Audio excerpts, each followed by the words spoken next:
and we're really hopeful to, we've got this budget thing going on, and we're putting significant amount of money into our University of Wisconsin system. That's been kind of difficult for them to do that in the past couple budgets, so this should be a much better year for them. We need more people in sciences, and one of the ways to do that is to provide an updated curriculum, great teachers, and they've got it here. They don't have the facility.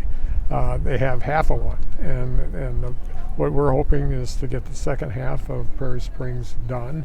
I can remember sitting here a couple years ago, probably 4 years ago, with Tommy Thompson, and we talked about it with the media then, and we're still working on that issue. You said that you're hoping it's going to be a better year for facilities this year.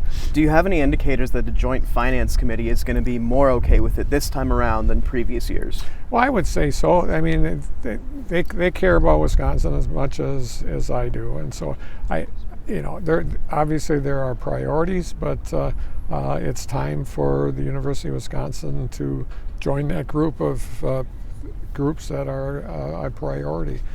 Well, I think it's important to sort of show the complexity of a campus, what goes on here, and we wanted to show them how our students are really doing great work in a lab with a great professor in the half of Prairie Springs that's been completed, to sort of remind us that there's another part of the building that needs to be finished, and the students themselves talked about how much better the new completed part is to the unfinished part, the Cowley. So I think seeing that for himself was really helpful.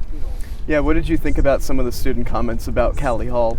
Well, they're fair comments, really. I mean, it's a dated building. I think everyone knows that. As I've mentioned before, the need to replace it is self-evident.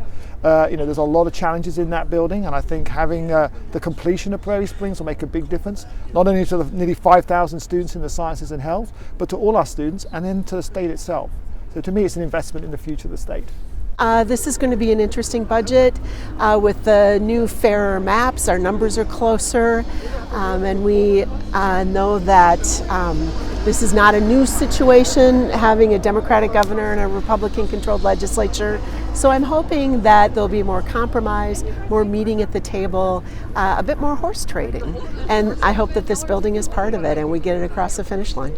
I think the fact that this building has sat on the shelf for a while and been turned down a few times now, and every time it's turned down it gets more expensive. I think people are cognizant of that. It's really time to get it across the finish line, complete our science building.